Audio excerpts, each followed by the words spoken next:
Hi, good evening. We are group CSF22 and we are gonna demonstrate our TransitGO app. So firstly, we're gonna start off by signing up for a new account when we are not an existing user. So I'll enter my email. I will enter a password. Now I'll just reconfirm my password. And once I click sign up, I'll be sent the email to my inbox. So if I go over to my inbox, I will see an email here, and I have to click on this link to be brought over. So now given that I click that, I will just continue as per normal and enter the details I had previously entered. And once I log in, I'll be able to access the main user profile page. So upon logging in, let's say if I want to reset, there are some functionalities in our authentication which allows us to go to our user profile and also be able to do these actions such as change password, log out, or delete account. So let's say I will want to change my password. I will just click on change password and I'll be prompted to our reset password page. So over here, we can just put in a new password.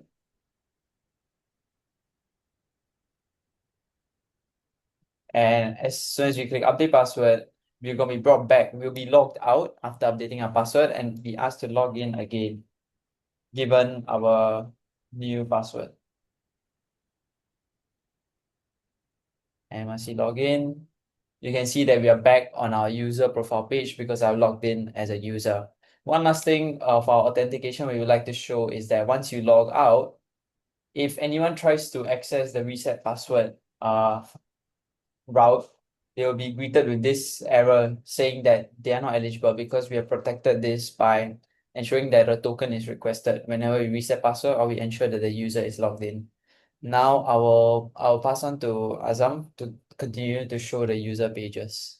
Okay, so now I'll log in with my account. And this is a user account. So as you can see here, this is the user home page, and I can access my profile to see the features that Shobhi described previously.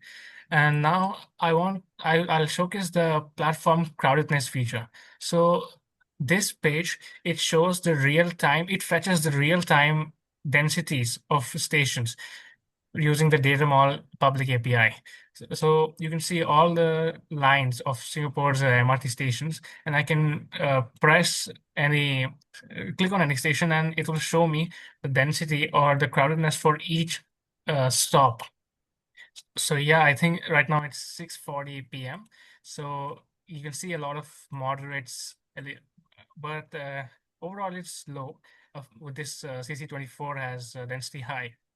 So yeah, you can see all the stations, and you can search for the station you like. For example, Marina Bay, then you get this. And you can also search the line code. So TEL is Thompson East Coast Line. So you can search both. And I will move on to the train disruptions. This is the train service disruptions. And right now we don't have any disruptions, of course, in Singapore, but we fetch the data, but for now it's just example data. But this is taken from the API as well. It's not completely fake. And yeah, it shows the status, which direction. So here it's towards Harbourfront, all the affected stations, and whether there's a free public bus, because sometimes they provide as a compensation free bus to get to the destination, and a free MRT shuttle as well. So these both were disrupted, and this one is normal. So presumably it was disrupted, but it came back to normal. So you can see the alert for that as well. Now you can see the app announcements. This is just a way for users to see what the app makers want to notify them of. So as you can see, on 27th October, they made an announcement that there was an AWS outage and some of the app services were not functional. And on 29th, they updated us that it is functional again. So yeah. And now I want to showcase the fare calculator feature. I can search any location. So say I want to start from NTU, and I want to go to Changi Airport. So yeah, it shows the coordinates of both, and I get the fare. It calculates, and the amount is $2.47. It shows the duration 110 minutes and two transfers, probably for MRT. And you can see the some routes for this. So as you can see, I take the 199, I walk to Boon Lay, from Boon Lay to Tanah and it goes on from there. And then the second option is the 179, so it provides alternate routes. And then after that, I like to show the interactive map feature. This is one of our main features. And on this map, you can see the train lines for every MRT in Singapore. And it shows the station code and station name, as well as the line color. And in some areas, there's also the bus loops that you can view on the map. Again, we also have a routing feature, so we can click on any area of the map. So this is NTU. I can click here, select the source, and let's say I want to go to Changi Airport, but I don't want to go there actually. I'll just search here Changi. Then it just takes me directly to Changi Airport. This is the destination. I get the routes between them. So it returned the same two routes that I showed before. And I can view this on the map. So the highlighted one is the one that I view, and it also shows the alternate route. So if I view the second one, then yeah, we take the green loop instead of the blue one. And then I can favorite any route. Suppose I put this in my favorites, and now I have two favorites. I already have one. So it shows you the save date and the duration and the whole route. So you can save your routes for future use. The ones that you use the most are the ones you want to use for later. Then after that, uh, I'd like to submit feedback about the app. So I'll just write that, uh, I don't know, I'll write good app. It is very useful. Just a feedback. I'll put this in others. I'll rate 5 stars, of course. I'll submit. It shows feedback submitted. Thank you. So I can go to view my past feedbacks. Yeah, as you can see, I submitted it and there are no replies yet as of now. And that was all for the user side of our application. Another thing to note is the footer, that you can navigate through all the pages at once. Then I log out from my account. Okay, so now I'm gonna go through the admin pages as you just saw the user pages. First, we will log into the admin account. And once you enter our password, we should log in. As you can see now, we are in the admin profile of things. So first things first, in the admin profile, we can also click on our admin icon and we can see our details here. The username for the admin, the email address, and the same actions as we saw in the user profile page earlier, which is change password, log out, and delete account. So as we go through the admin profile, we can also click on user feedback to see all the user feedbacks that have been made so far. And as you can see earlier, Azam made a feedback which he categorized as others, and he made at 6:46 p.m. So you can see the timestamp and with the title and the contents. So over here we can actually reply to the feedback, and I can say good to know.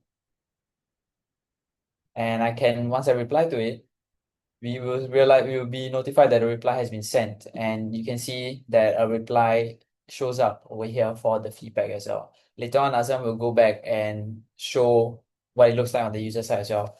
Moreover, we can also search for feedback using the search feature. So if I search for something that's not there, it doesn't exist. And next, we can also see details about the user accounts. So you can see that there is one admin right now and all the users who are here.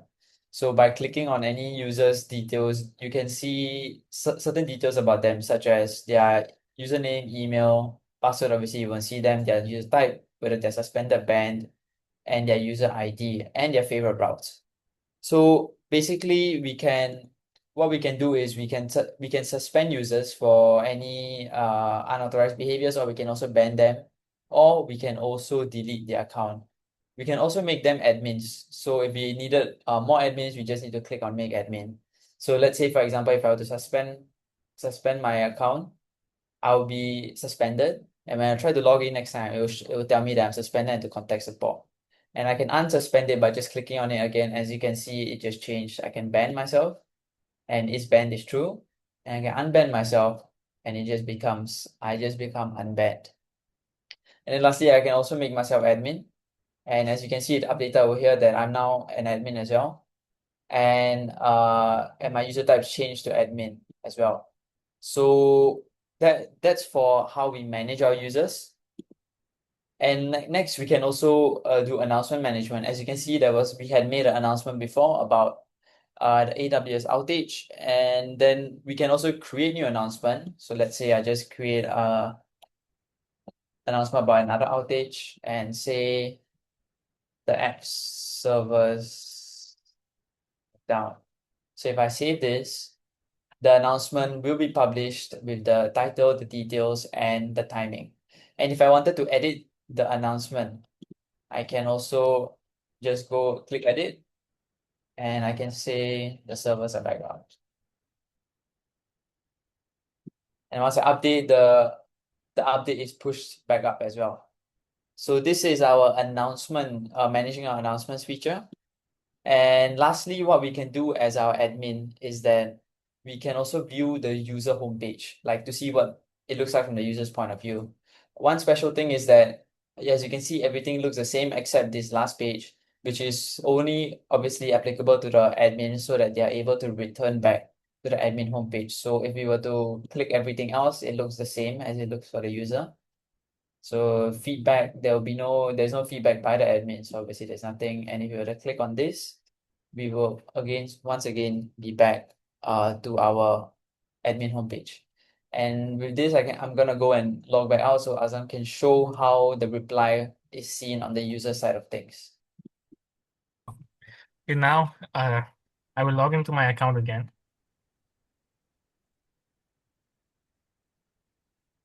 Now, first of all, I'd like to see the updated announcement that Shobi just made. And yeah, there was another outage, but the servers are back up at 6:52 p.m. Right now, it's 6:55.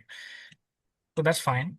And I want to see what happened to my feedback, whether it got accepted or whether it got replied to or not. So I go to my submitted feedback. I submitted, it is very useful. And at 6:46 p.m., at 6:50 p.m., the admin, I don't see their identity, but of course Shobit did it, but it says admin and it just showed the reply which he sent. So that's working. And of course, another point I want to make is that I cannot see the admin homepage which Shobit demonstrated just now. And if I try to access, any admin homepage or any admin page, I will get this error. You do not have permission to view this page. Yeah, this goes the same for uh, any other admin page, but it also shows this when you are not logged in. Now I'll log out from my account and I want to showcase the delete account feature. Yeah, this is the other account. This is not my account. So I can change the password, I can log out, but I can also delete my account. So it will say this will permanently delete your account. I'll continue. So yeah, I just deleted my account. If I try to log in again, it says invalid login credentials because the account doesn't exist anymore. And I think that is all for our demo.